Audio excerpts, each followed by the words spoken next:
What if I told you there was an add-on that could convert your images to pixel art with one click? And not only that, but it also supports live previews of pixels in the viewport. And it supports creating pixel cameras and isometric cameras with automatic grid overlays based on the resolution that you've chosen. It comes packed with multiple materials, making pixel shading easier, and yes, it even supports outlines. But best of all, what if I told you that it's free? This is Pixel Blender Kit, and I made this add-on to help me on my journey as I've been exploring game development with Godot. So I wanted to make a tool that made that process easier for creating pixel art in Blender.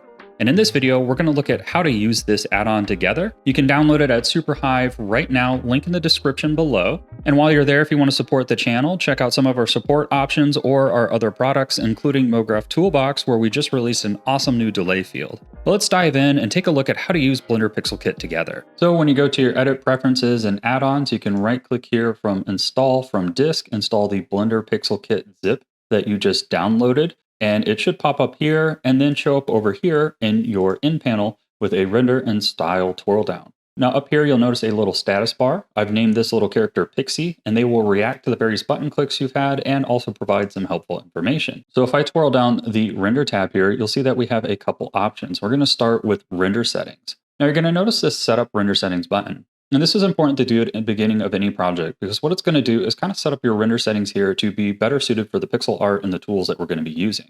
Some things it'll do is switch your render engine from cycles to Eevee, switch your pixel filter from the default 1.5 down to 0. It'll switch your viewport preview pixel size to 1 to give you more accuracy, switch your color management to sRGB, and a couple other minor settings. It's also going to set your default resolution here based on what you have selected here. So you can see here that I'm set at 4096. So if I go ahead and click Setup Render Settings, you'll see that now it's dropped our render resolution down to 64 pixels. You can then choose to continue to change your render resolution at any of these.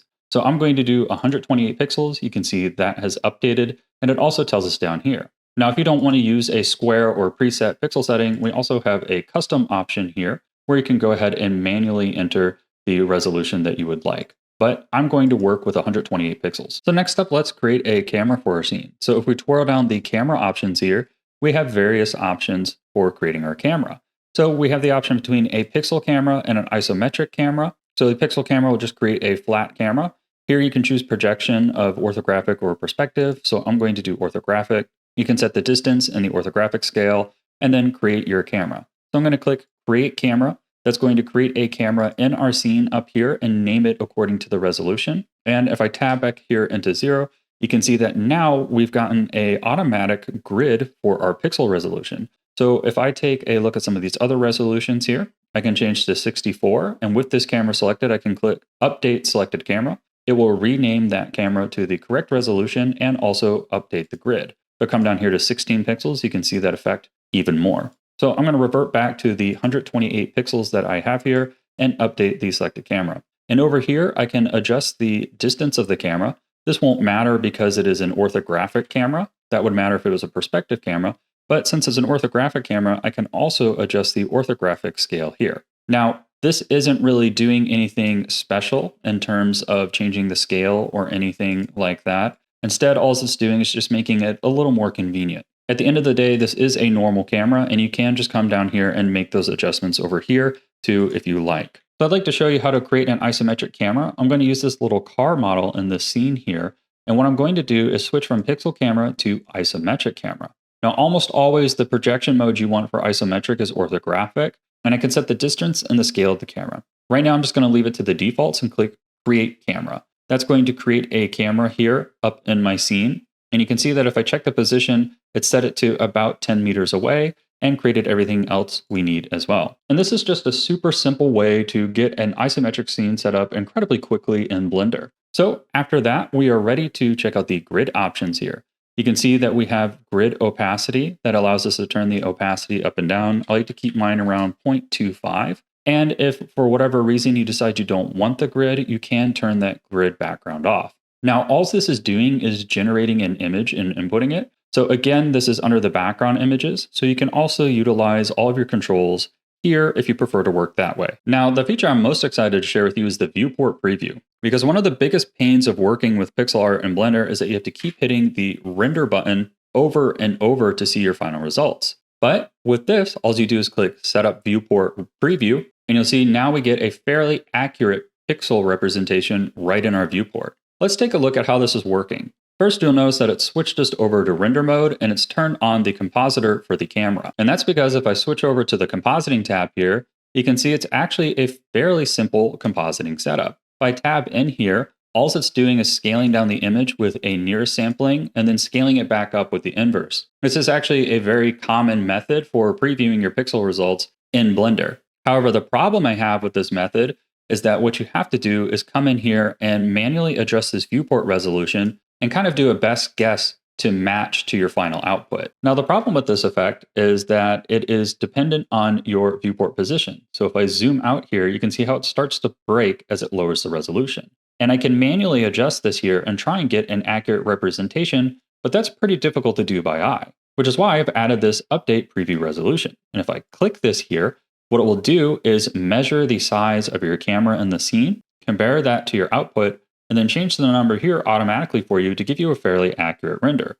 If I click F12 to render here, you can see how our results look very similar. Now, if I zoom in here and click again, you see how it is updating and how the pixels are actually matching the size of the grid in the overlay here.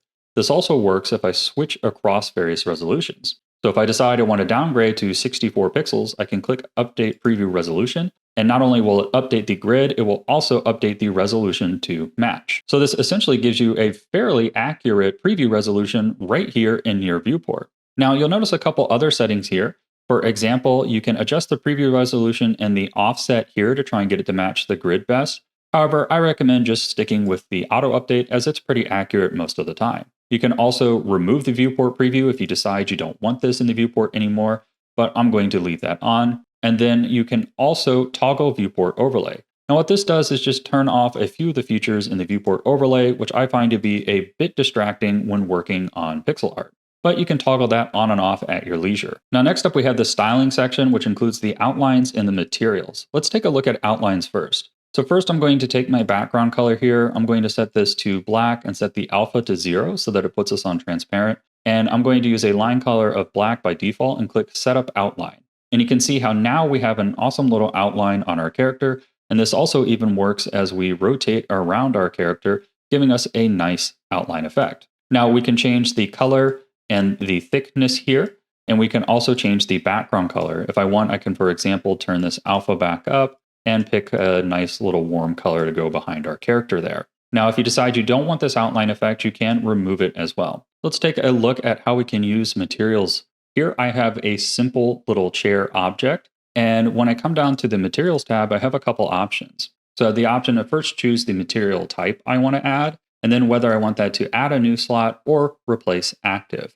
Replace active when selected will replace the active material picked over here in the slot editor. Since this is our first material, I'm going to do add new slot and create a flat material. And you can see that that gives us a very simple flat material here on our object. Next, if we add a toon material here, and I'm going to click replace active so that it replaces the material I have selected over here and click create material. This gives us a nice little toon shader setup, which we can use. And of course, you can control all of those colors here. Now, the nice thing here about the toon shader is that you can, of course, come in here, add as many stops of color and light as you like, and change those all there. But it also comes with a dither option. So if I set this to the same resolution of our scene, which is 128, we'll get a pretty accurate result. And you can see how now we're getting dithering across those shadows. Now, one note on dithering is this will work on any resolution, but visibly, it's really only successful at 128 pixels or above. Anything beneath, and it kind of creates jarbled noise on your shadows. Now, a material I'm excited to share is the image to pixel.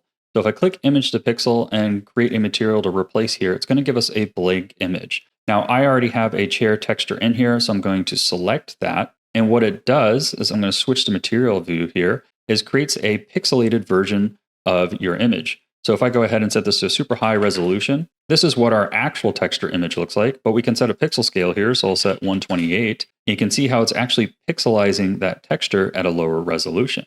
To further enhance this effect, you can actually come over here and there's a little color snap, which is kind of like a posterization that'll actually reduce the amount of colors and give you more of a crushed look. So if you're looking for that one texture look, this is a really simple way to get it on your models. Now to show off the last material, the flat UV, I'm going to use this little crow character here. So I actually have a full tutorial on how to create this character on my channel if you'd like to check it out, but let's dive in and take a look at that material. So if I grab my little character here, I'm going to add a flat UV material. And what this is going to do is apply a simple palette, which is included in the add-on. You can also swap this for whatever image texture you'd like to use as a palette. And this is a common technique for game development. So if I tab into edit mode here, what I can do is begin selecting objects. So I'm going to grab the pupil there. I'm going to turn on my UV editor over here. And what I can do is I can scale these down and begin picking colors for each of these objects. And you can see how quickly it is just to apply colors and texture a character with this method. Thank you for checking out the add-on. I hope that you find it useful. And if you'd like to support the channel, check out some of our other products, which I will also link to in the description below with a 25% off coupon code.